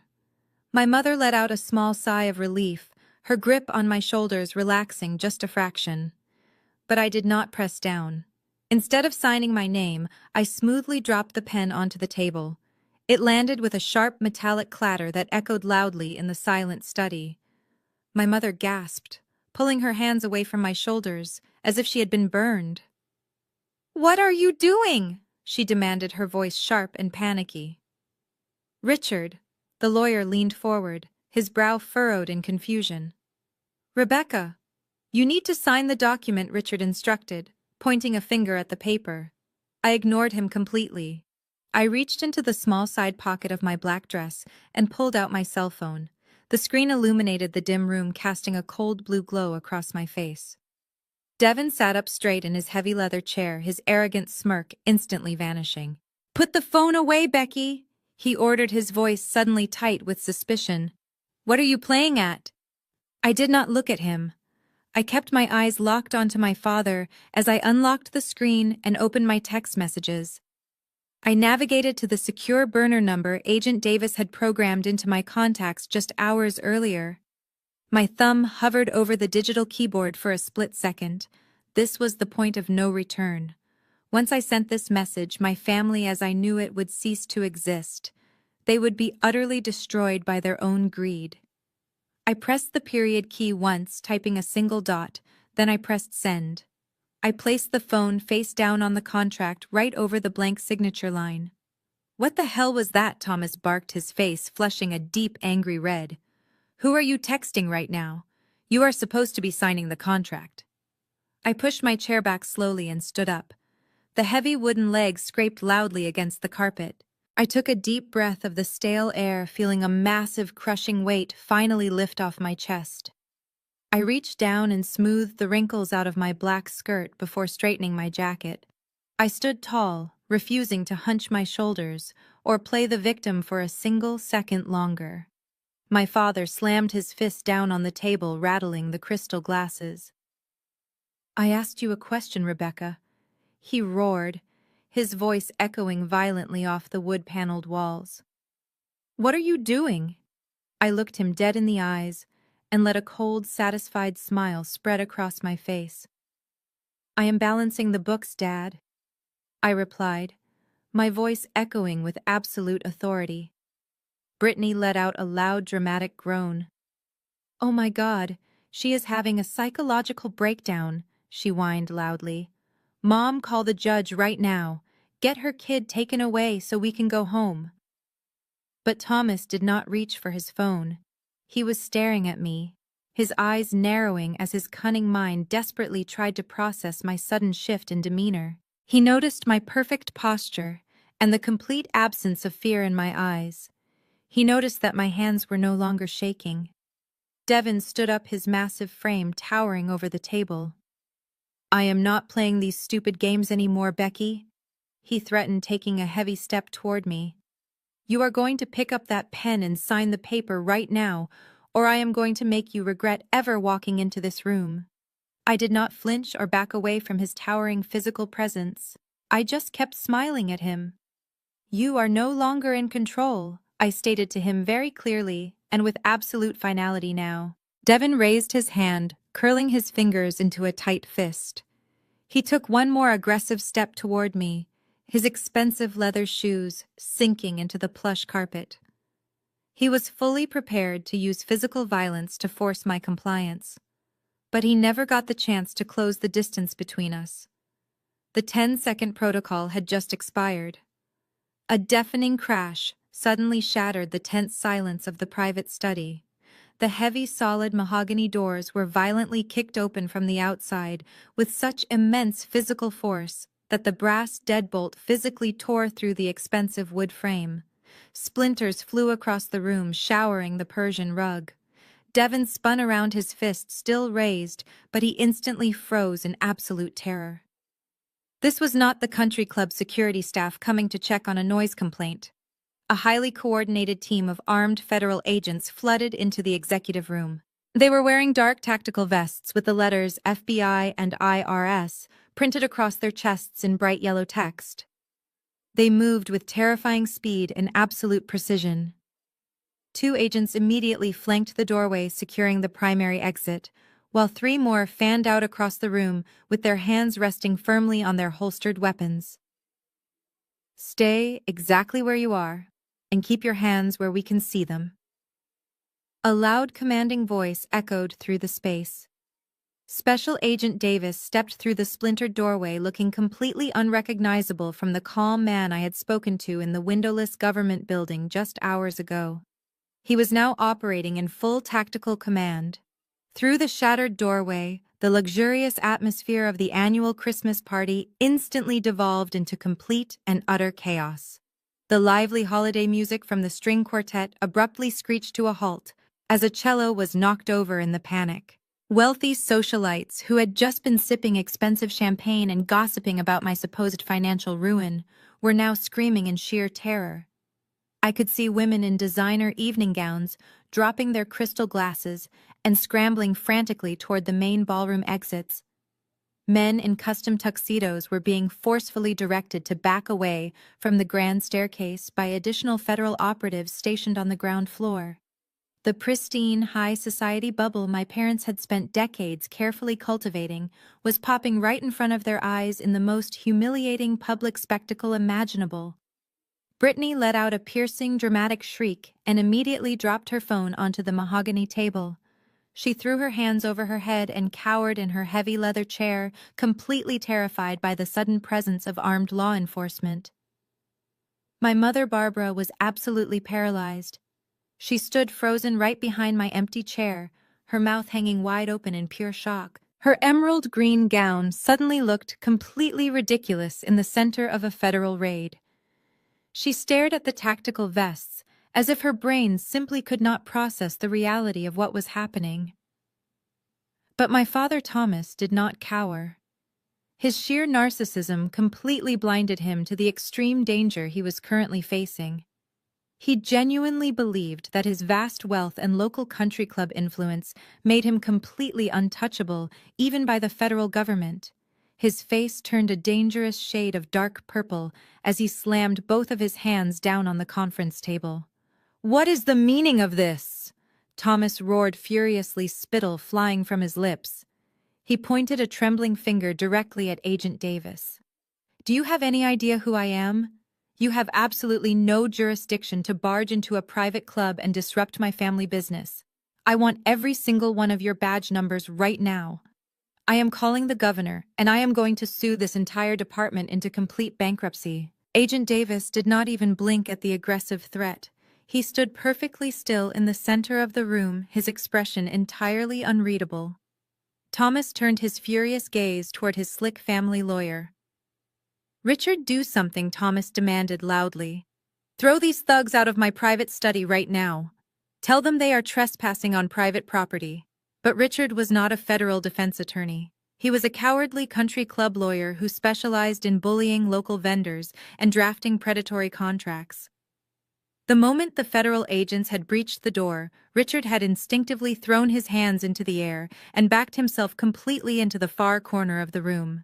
He was pressing his body so hard against the expensive oil paintings, he looked like he was trying to melt directly into the wall. "I do not represent you in federal criminal matters, Thomas." Richard stammered, his voice shaking uncontrollably. "I am just a corporate consultant. I am not involved in whatever this situation is happening now." Agent Davis did not even glance in the direction of the cowardly lawyer or my furious father. He ignored Thomas' screaming demands and the panicked cries echoing from the hallway. Instead, Davis walked right past the conference table and stopped directly in front of me. The federal agent relaxed his broad shoulders slightly and gave me a respectful nod. "Did you get it, ma'am?" he asked, his voice calm and steady amidst the chaos of the room. I reached under the hem of my black suit jacket and detached the transmitter pack from the small of my back. I pulled the microscopic wire loose from beneath the collar of my silk shirt and placed the recording apparatus into his waiting hand. "I got every single word, Davis," I replied clearly. "They admitted to the forged signature, the wire fraud, and the plan to launder the funds. They admitted to the custody extortion plot on the record."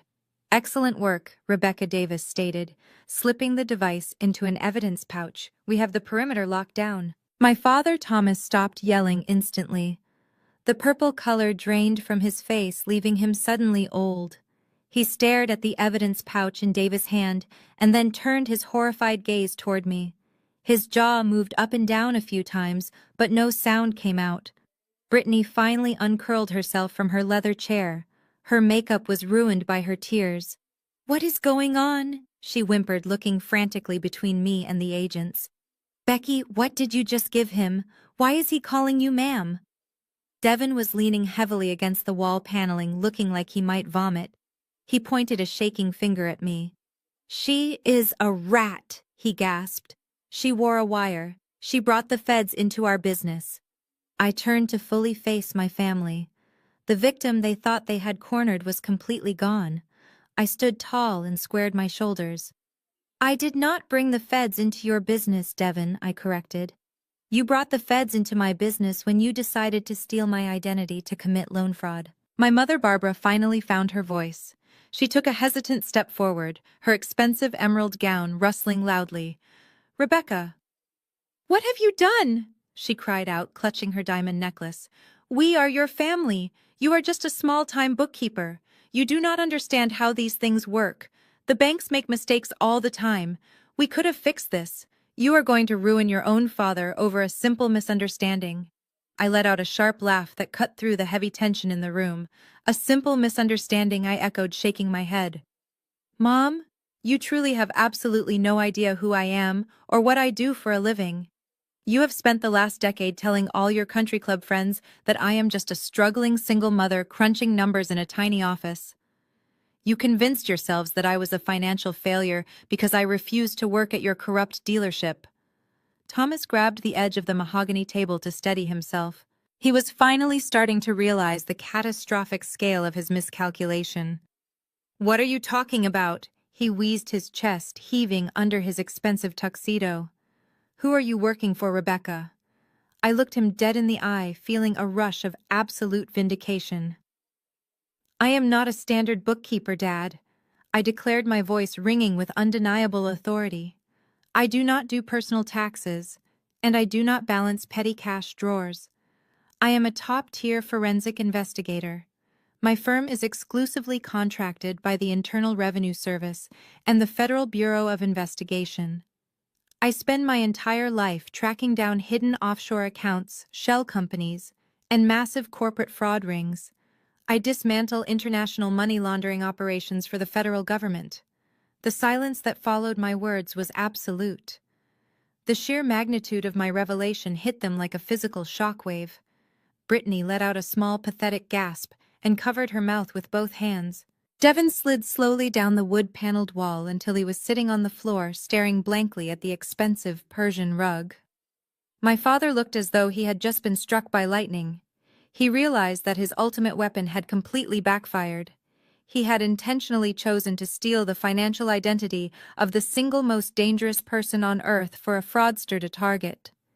He had blindly invited a highly trained federal investigator directly into the center of his massive criminal enterprise. He had handed me the exact blueprints to his complete destruction, and I had used every single piece of that evidence to build a completely inescapable federal cage right around him and his entire corrupt empire. I reached into my leather tote bag sitting on the floor and pulled out the thick black binder I had assembled in my living room. I lifted it high and slammed it down onto the polished mahogany table right on top of Richard's useless extortion contract. The heavy thud made everyone in the room jump. "This is the real paperwork," I announced, coldly tapping the thick black spine. "This is a comprehensive forensic audit of the entire financial existence of Thomas Car Dealership, Devon Offshore Accounts, and Brittany Shell Company, Blue Horizon Investments." I looked directly at my father, who was still gripping the edge of the table, as if the floor was dropping out from underneath him. "You did not just borrow money from a bank, Dad," I explained, my voice devoid of any sympathy. "You committed aggravated identity theft against your own daughter to illegally secure government relief funds. You defrauded the Small Business Administration out of $200,000. That alone is a severe federal offense, but you did not stop there." I turned my gaze toward Devon, who was still slumped against the wood-paneled wall, breathing heavily. "You initiated a complex chain of wire fraud," Devon White continued, pointing at him. "You systematically funneled that stolen federal cash through international borders to hide it from the Internal Revenue Service. You thought you were so incredibly clever, moving money around in the shadows, but you left a massive digital footprint that took me less than 2 hours to completely unravel. And then there is the money laundering." I shifted my focus to Brittany, who was visibly shaking in her chair, holding her hands over her ears, as if that would somehow block out the truth.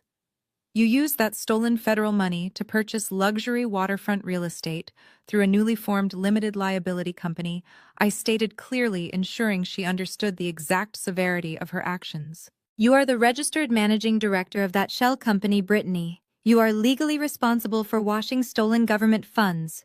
That makes you an active participant in a major federal money laundering operation." My mother Barbara let out a loud, dramatic wail. "We did not know," she cried out, her voice cracking with sheer panic. "We did not understand the legal details. We just needed cash to save the business." I slammed my hand flat against the black binder, cutting her off instantly. "Ignorance is not a valid legal defense, Mom," I snapped sharply. "And it certainly does not excuse your active role in the final crime." I looked around the room, making sure every single one of them felt the absolute weight of my next words. "You conspired together to blackmail a federal witness," I declared, my voice echoing in the silent room. "You filed a fraudulent emergency custody petition, threatening to kidnap my 6-year-old daughter, unless I signed a document taking the fall for your federal crimes and surrendering 51% of my legitimate forensic accounting firm. That is severe criminal extortion." Agent Davis stepped forward, standing right beside me. He crossed his arms and looked down at my father with absolute disgust. "Your daughter is absolutely correct," Thomas Davis stated firmly. "Stealing from the Small Business Administration carries a maximum sentence of 20 years in a federal penitentiary. When you add the wire fraud, the international money laundering, and the coordinated extortion plot, you are all looking at decades behind bars. You will never see the outside of a prison cell again." The reality of the 20-year sentence dropped into the room like a massive lead anvil. The absolute silence returned, broken only by the sound of Brittany crying uncontrollably. My father finally let go of the table and sank heavily into his chair, completely defeated. He looked at the federal agents and then looked at the black binder sitting on the table. His entire empire of lies, deceit, and stolen wealth had just been completely obliterated by the daughter he had spent 30 years underestimating. He tried to open his mouth to speak, perhaps to offer a bribe or beg for mercy, but no words came out. The arrogant, powerful patriarch of the family was completely gone, replaced by a terrified old man facing the absolute ruin of his own making. I stood there watching them fall apart, feeling absolutely no pity, sadness, or remorse whatsoever in my heart. They had chosen their own destructive path the exact moment they decided to maliciously hurt my innocent young daughter over a simple holiday cookie. They had consistently chosen blind greed and endless deception over genuine family love and basic loyalty. Now they were all going to pay the ultimate devastating price for their arrogance and their boundless cruelty, without any escape whatsoever. The silence in the room was suffocating following my final declaration. The words 20 years hung in the stale air like a physical execution order. I watched Devon closely. He was a man who had built his entire identity on the illusion of untouchable power and effortless wealth. He thrived on the country club lifestyle, the custom suits, the expensive sports cars, and the constant admiration of his peers. The sudden brutal realization that he was about to trade all of that for 2 decades in a federal concrete cell completely broke his mind in real time. His eyes darted wildly around the room, jumping from the armed tactical agents to my father, and finally to the thick black binder resting heavily on the mahogany table. Devon's chest began to heave with rapid, panicked breaths. A low, animalistic sound escaped the back of his throat. He pushed himself off the wood-paneled wall and stumbled forward. He did not look at me. He looked directly at Agent Davis. "Wait!" Devon gasped, raising both of his hands in the air in a gesture of frantic surrender. "Wait! You do not understand. I did not mastermind any of this. It was all Thomas. He is the one who forged the signature. He is the one who secured the federal loan. I was just following his orders. I am just a sales director. He told me I had to move the money or he would fire me and leave me with nothing." Thomas' head snapped up from the table, his eyes wide with absolute fury and disbelief. "Shut your mouth, Devon!" Thomas roared, his voice cracking with desperation. "You greedy parasite! You happily took your cut of that money to buy your luxury watches and fund your degenerate gambling trips. Do not you dare try to pin this entire operation on me." But Devon was completely unraveling.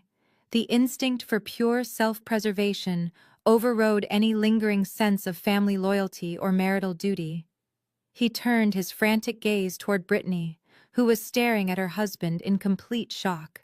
"And she knew about it too," Devon shouted, pointing a trembling finger right at his own wife. "Brittany knew the money was stolen. She set up the shell company specifically to hide the cash. She signed the real estate deeds. I will tell you everything you want to know, Davis. I will testify against both of them in federal court. I will give you every single password to the offshore accounts and the cryptocurrency wallets.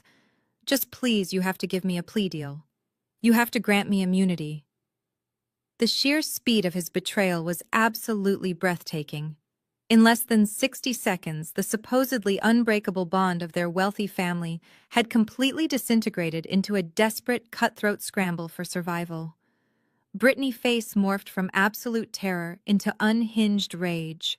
Her perfect high society mask completely shattered. "You spineless coward!" she shrieked at the top of her lungs. "You dragged me into this mess. You told me the shell company was perfectly legal." With a sudden, violent burst of energy, Brittany lunged across the space separating them. She threw herself at Devon, her manicured nails hooking directly into the fabric of his expensive custom suit. She slapped his chest and scratched at his face, screaming hysterically about how he had ruined her perfect life.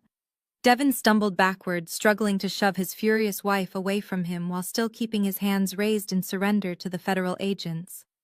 Thomas tried to stand up to intervene, but his legs gave out and he collapsed heavily back into his leather chair, clutching his chest, struggling for air. My mother Barbara was backed into the far corner of the room, sobbing uncontrollably and pleading with the universe for someone to wake her up from this terrible nightmare. The family that had spent my entire life presenting a flawless, unified front to the world was now physically tearing each other apart in front of armed law enforcement officers. Agent Davis did not even raise his voice. He simply signaled to his tactical team. 2 heavily armored federal agents stepped forward and physically separated the thrashing couple. They pinned Devon firmly against the wood-paneled wall and wrenched his arms behind his back. The sharp metallic click of the steel handcuffs echoed loudly over Brittany, hysterical screaming. Another agent stepped behind Brittany, grabbing her wrists and forcefully restraining her as she continued to thrash and kick at the air. Thomas sat paralyzed in his chair, watching his golden child and his prized son-in-law being forcefully subdued and arrested in his own private country club sanctuary. I stood perfectly still, watching the utter destruction unfold before my eyes. There was no sadness. There was only justice. Agent Davis gestured to his team to finalize the arrests. Two robust agents hauled my father up from his heavy leather chair. Thomas groaned as they forcefully pulled his arms behind his back and secured his wrists with heavy steel handcuffs. The sharp, clicking sound of the locking mechanism echoed through the room like a judge striking a wooden gavel. Devin was already tightly restrained, but he was still blabbering frantically, trying to negotiate a desperate plea deal with any agent who would listen to him. He sounded absolutely pathetic. The smooth-talking, arrogant sales director was completely gone, replaced entirely by a sniveling coward. Brittany was shoved back into her chair by a stern female agent who ordered her to remain completely silent while they fully secured the premises. Richard, the corrupt family lawyer, remained pressed against the far wall, looking terrified that he might be arrested next for drafting the extortion contract. I watched my father being aggressively patted down for weapons or hidden assets.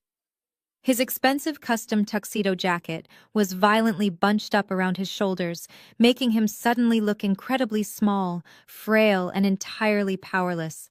This was the exact man who had relentlessly terrorized our family with his financial control for decades. Now he was just another common elderly criminal facing the grim, uncompromising reality of the American federal justice system. Agent Davis grabbed Thomas tightly by the upper arm and physically marched him toward the splintered mahogany door. "Let us go," Davis ordered loudly, his voice cutting through the remaining tension. "Move it out right now." The heavily armed tactical team formed a tight defensive perimeter around my father and my brother-in-law, forcefully pushing them out of the wrecked private study and into the dimly lit corridor. I grabbed my black leather tote bag from the floor and followed closely behind them, walking with a steady, measured pace. We reached the top of the grand, sweeping marble staircase. The visual scene below us was absolutely surreal and deeply satisfying. The massive, opulent lobby and the adjoining main ballroom were completely packed with hundreds of wealthy country club members. Nobody had been permitted to leave the building because the federal agents had immediately locked down all the main exits to prevent anyone from destroying or tampering with potential physical evidence. The entire local high society elite was effectively trapped inside the venue, forced to bear witness to the ultimate devastating downfall of my corrupt family. The lively string quartet was completely silent. The only sound echoing through the massive cavernous space was the heavy rhythmic thud of black tactical boots marching down the polished marble steps. As we descended the grand staircase, the massive crowd of wealthy patrons parted instantly, like the Red Sea. Thomas and Devin were being forcefully frog-marched right through the very center of the lavishly decorated lobby. I clearly saw Margaret and Helen, the two snobby socialites who had openly mocked me just an hour earlier, standing frozen near a melting ice sculpture. Their mouths were hanging wide open in absolute shock and pure horror. They watched the federal agents forcefully push my father toward the main entrance doors. Thomas kept his head completely bowed, staring intently at the polished marble floor, completely unable to make eye contact with the wealthy peers he had spent his entire life desperately trying to impress.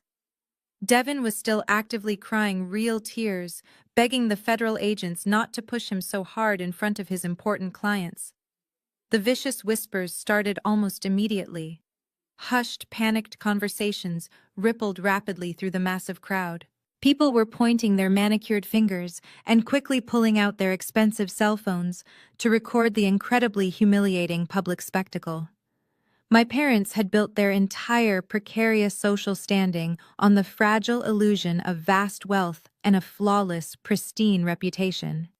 Seeing them publicly paraded in heavy steel handcuffs in front of their trusted golf buddies and exclusive charity gala friends was the absolute ultimate destruction of their completely fake empire. My mother Barbara came stumbling blindly down the marble staircase right behind me. She aggressively pushed past a federal agent and dramatically threw herself onto the lobby floor, right in the very middle of the massive staring crowd. She did not shed a single tear for her arrested husband or her disgraced son-in-law.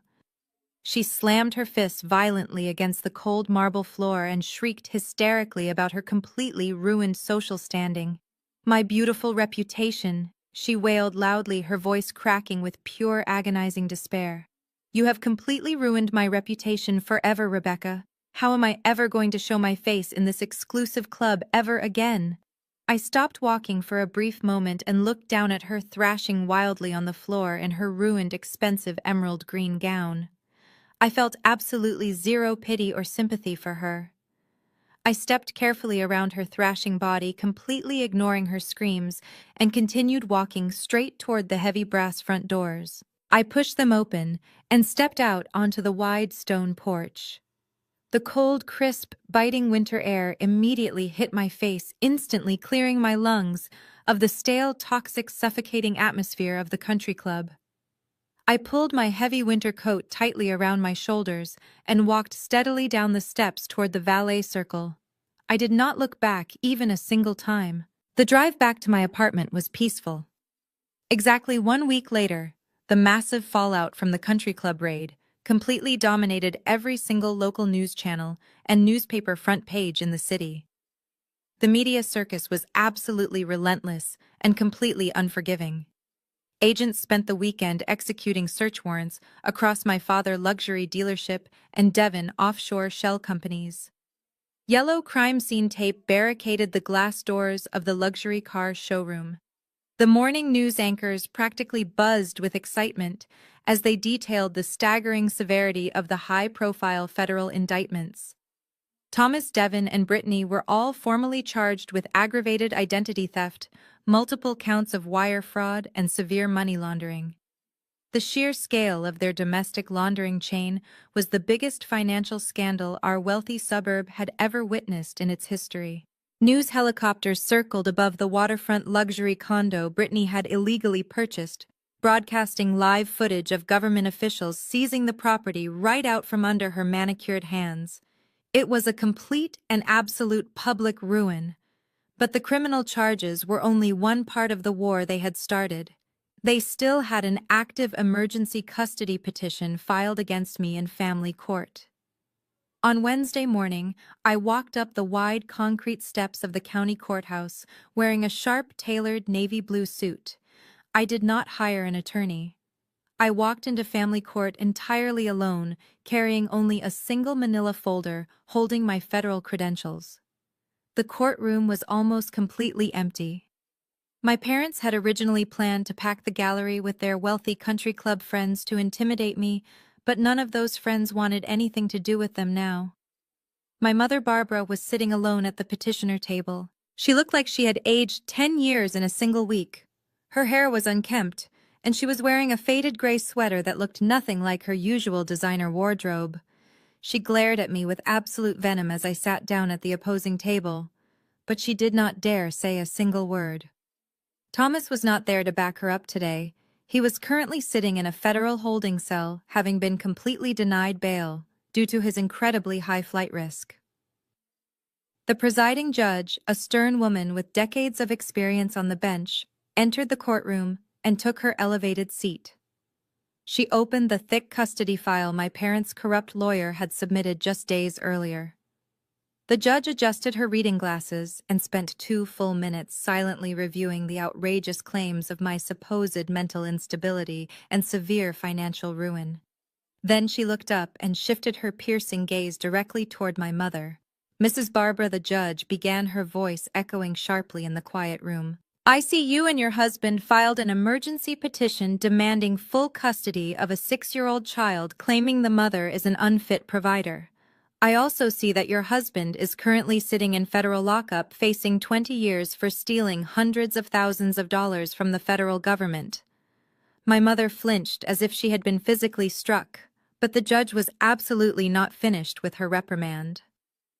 Furthermore, the judge continued, her tone growing incredibly severe. I have just received a formal notification from the Internal Revenue Service Criminal Division, confirming that the mother you attempted to smear in this petition is actually the lead forensic investigator who exposed your massive family fraud operation. It appears to this court that you aggressively attempted to weaponize the family justice system to maliciously extort a federal witness. Barbara opened her mouth to argue, but the judge instantly raised her hand demanding absolute silence. "I will not hear a single word of your pathetic excuses," the judge declared firmly. "This petition is not just entirely baseless, it is a malicious abuse of the legal process. I am officially dismissing this custody petition with extreme prejudice." The judge struck her wooden gavel hard against the sounding block. The loud crack echoed like a final devastating blow to my family entirely fake empire. "You are hereby permanently stripped of any visitation rights," the judge continued, addressing my mother directly. "Rebecca is granted full permanent and uncontested custody of her daughter Mia. If you or any member of your indicted family ever attempts to contact this child or file another frivolous motion in my courtroom, I will personally see to it that you are heavily fined for contempt of court. You are dismissed." I stood up from my table, feeling a massive wave of pure relief wash over my entire body. My mother sat frozen in her wooden chair, completely destroyed. She lost her husband, her golden child, and her granddaughter in 7 days. I walked out free. 6 months passed since that defining morning in the family court.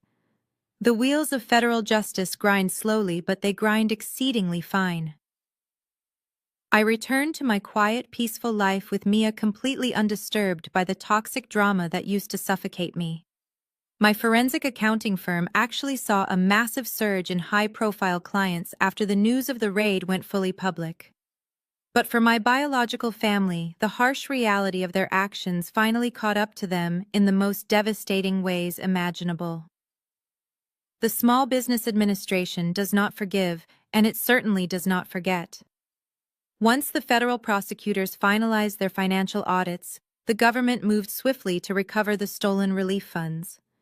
Because my father had intentionally used his luxury car dealership as collateral for his fraudulent activities, the federal authorities seized every single asset tied to his name.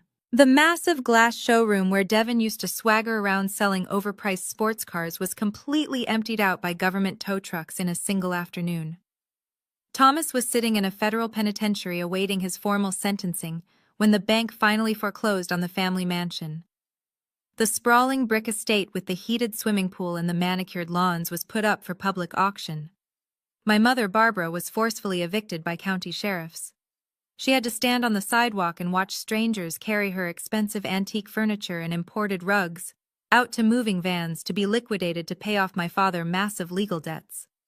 She was forced to move into a tiny, cramped apartment on the complete opposite side of the city, relying entirely on a meager Social Security check. She was completely shunned by her former high society friends, who now pretended they had never even met her. Devin did not fare any better. His frantic attempt to throw my father under the bus and secure a generous plea deal completely blew up in his face. The federal prosecutors did not need his testimony because my forensic audit had already provided them with an absolutely airtight case. Without the leverage of exclusive information, Devin was left completely exposed to the maximum penalties for international money laundering.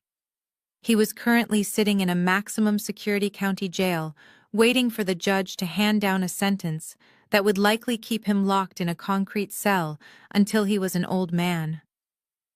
But perhaps the most spectacular downfall belonged entirely to my sister Brittany. The absolute golden child of the family was suddenly completely stripped of her endless financial safety net. As the registered managing director of the money laundering shell company, all of her personal assets were immediately frozen by the federal government. The luxury waterfront condo she had purchased with stolen cash was seized and sold at auction. Brittany immediately filed for a messy, highly publicized divorce from Devin, desperately trying to distance herself from his criminal charges, but it was far too late. The damage to her precious public image was completely irreversible. Her heavily curated Instagram account, which she used to flaunt her designer clothes and lavish vacations, was permanently deleted after angry investors and online trolls flooded her comment sections with relentless mockery. Without her wealthy husband, and without our parents' deep pockets, Brittany was forced to face the real world for the very first time in her 35 years of existence. She had zero marketable skills, no college degree, and a pending felony indictment hanging heavily over her head. Nobody in her elite social circle was willing to hire her. Last week, a former colleague of mine mentioned seeing Brittany working as a cashier at a discount retail store on the outskirts of the city. The woman who once stood in my apartment and arrogantly demanded 51% of my successful business was now wearing a cheap polyester uniform and scanning clearance items for minimum wage just to afford her basic groceries. She had to take the public bus to work because her luxury SUV had been repossessed months ago. The complete role reversal was almost poetic. They had spent my entire life trying to convince me that I was a massive failure who would never survive without their generous support. They had constantly belittled my hard work and mocked my career choices. But when the dust finally settled and the stolen money was stripped away, their true, complete incompetence was fully exposed to the entire world. They were nothing without their lies and their fraudulent schemes. I did not gloat, and I did not reach out to mock them. Their natural consequences were punishment enough.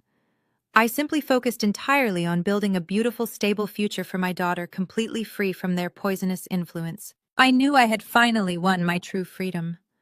The transition from that chaotic winter into the bright warmth of the following summer brought incredible changes to my professional life. I stood by the floor-to-ceiling windows of my brand-new high-rise corner office, looking out over the sprawling city skyline. The expansion of my forensic accounting firm had been massive. With the highly publicized exposure of the dealership money laundering ring, my reputation as an uncompromising and brilliant auditor absolutely skyrocketed. I moved my entire team into a premium downtown commercial space, leaving the cramped apartment office behind forever.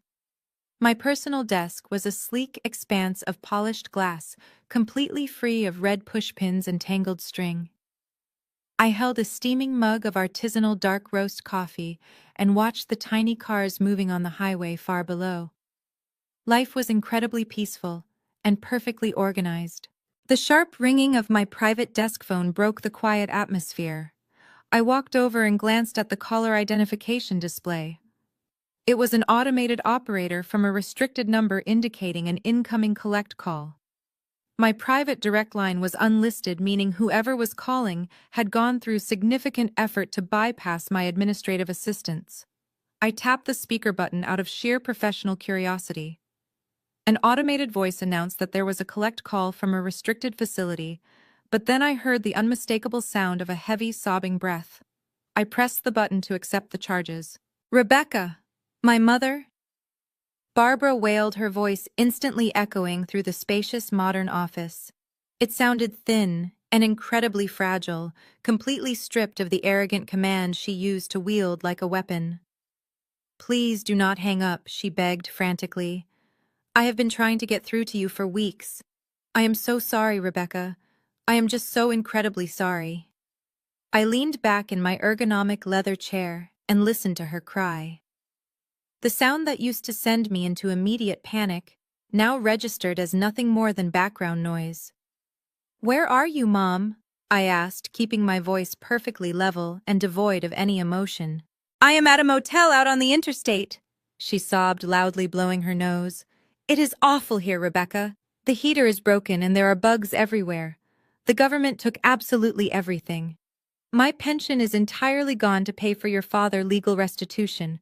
I cannot even afford my heart medication this month. Brittany will not return any of my calls. She blames me for the fact that she has to work at a grocery store. She screamed at me and changed her phone number. You are the only one I have left. You are my daughter. Please, I know you are doing so well now. I saw your new office address online. Can you just wire me a little bit of cash? Just enough to get a decent apartment. We are family, Rebecca. You have to forgive me." I let her pathetic rambling fill the room for a long moment. She was trying to play the exact same manipulative notes she had used my entire life. She was attempting to leverage my empathy and weaponize my sense of filial duty. But those emotional buttons had been completely disconnected months ago. I did not feel anger. I did not feel sadness. I felt absolutely nothing but a terrifying calm. I picked up the phone receiver, turning off the speaker function so she could hear the absolute finality in my voice. "Mom," I said quietly, cutting through her endless stream of excuses. "You do not get to invoke the word family when you suddenly need a financial bailout. You permanently forfeited that right the night you tried to extort me and take my daughter away to protect your stolen wealth." A heavy silence fell over the line. I could hear her ragged, panicked breathing. "You spent 30 years prioritizing your own image over my well-being." I continued, my voice dropping to a cold, unyielding tone. "You allowed Dad to steal my identity, and you proudly bragged about taking over my company. You placed all your bets on Brittany. You chose your golden child. Now you reap exactly what you sow." "But Rebecca, please!" she gasped, her voice breaking into a high-pitched, desperate whine. "I am your mother. You cannot just leave me here to rot." I did not raise my voice, and I did not argue. "I have a meeting to get to," I stated simply. "Goodbye, Barbara." I gently placed the receiver back onto the cradle, severing the connection entirely. I immediately opened my phone system settings and permanently blocked the number. I established a titanium boundary right then and there, ensuring she could never infiltrate my peaceful life ever again. I walked back over to the expansive windows and let the warm sunlight wash over my face. I thought about Mia, who was currently at her prestigious new school, thriving and perfectly happy. The toxic generational cycle of manipulation and greed was completely broken. I had successfully rebuilt my life from the ashes of their lies, and nobody would ever dictate my worth again. I left the office precisely at 5 o'clock. There was no longer any need to work grueling late-night shifts to keep a struggling firm afloat. I rode the glass elevator down to the private parking garage and climbed into my brand new car. The drive home was smooth and relaxing. I navigated away from the towering skyscrapers and headed toward the quiet, upscale suburban neighborhood I now called home. I turned onto my street and pulled into the wide paved driveway of a beautiful two-story modern house. It was surrounded by lush green trees and featured a large, secure fenced backyard where Mia could safely play. This house was not bought with stolen government funds or shady offshore wire transfers. Every single brick of this home was paid for by my own relentless hard work and my uncompromising integrity. I unlocked the heavy wooden front door and stepped into the bright, welcoming foyer. The air inside was warm and smelled absolutely incredible. There was no lingering scent of stale bourbon or suffocating designer perfume like the spaces my parents used to inhabit. Instead, the house was filled with the sweet, comforting aroma of vanilla and baked sugar. I kicked off my heels and walked softly down the hardwood hallway toward the expansive kitchen. The sound of bright, ringing laughter echoed off the high vaulted ceilings. It was the most beautiful sound in the entire world. I leaned against the doorframe and watched the scene unfold. My trusted senior partner, Diana, was standing by the massive island wearing a flour-dusted apron over her professional work clothes. She was playfully tapping flour onto Mia's nose. Mia was sitting on a tall wooden stool, giggling uncontrollably.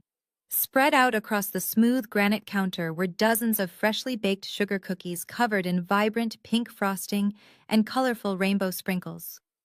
This was not a stiff, formal holiday gathering governed by strict rules and invisible landmines. This was just a random Tuesday evening filled with genuine, unscripted joy. "Mommy, you are home!" Mia cheered loudly. She hopped down from the stool and ran across the kitchen, throwing her arms tightly around my waist. I knelt down and hugged her, breathing in the sweet scent of vanilla radiating from her hair. "Look what Diana and I made," Mia announced proudly, pointing a sticky finger toward the kitchen island. "We made all the cookies in the whole world." I stood up and smiled at Diana, who gave me a warm, knowing wink. "We certainly did." Diana laughed, wiping her hands on a towel. "I figured we needed to celebrate your massive new corporate account at the firm. Go ahead and grab one before the frosting completely sets." I walked over to the counter and picked up a large star-shaped cookie. It was soft and perfectly warm. I handed another one directly to Mia. She took a massive bite, getting pink frosting all over her cheeks. No one slapped her hand away. No one yelled at her or called her greedy. No one used a simple baked good as a vicious weapon to assert dominance or inflict psychological pain. I took a bite of my own cookie and let the profound sweetness wash over me. In that exact moment, the final lingering ghost of that disastrous Thanksgiving dinner completely evaporated from my mind. Watching Mia laugh with frosting on her face, I realized something incredibly profound about the true nature of family. For 30 years, I had been aggressively brainwashed to believe that family was entirely defined by shared genetics and blind obedience. I was taught that blood relatives were entitled to endless forgiveness, no matter how deeply they betrayed you or how ruthlessly they exploited your entire life. But my parents and my sister had proven that biology means absolutely nothing when it is entirely devoid of basic human empathy. True family is not a restrictive obligation you are simply born into. True family is an active daily choice. It is built entirely on a solid foundation of mutual respect, unwavering support, and absolute safety. Diana was my family. The loyal colleagues who stood by me were my family. And most importantly, Mia and I were a complete family all on our own. I had walked through absolute hell to protect my little girl from the toxic cycle that had trapped me for decades. I fought back against severe financial extortion, federal fraud, and vicious psychological warfare. I did not just survive their highly coordinated ambush, I utterly dismantled their entire corrupt universe. As I stood in my beautiful, secure kitchen, listening to the joyful sounds of my healthy, happy child, I realized that I had finally achieved the absolute ultimate revenge. It was not the federal indictments, the seized mansions, or the ruined high society reputations that brought me peace. The ultimate revenge was simply living this massively successful, completely untouchable life. I took another bite of the sugar cookie and smiled, knowing that the bright open future belonged entirely to us.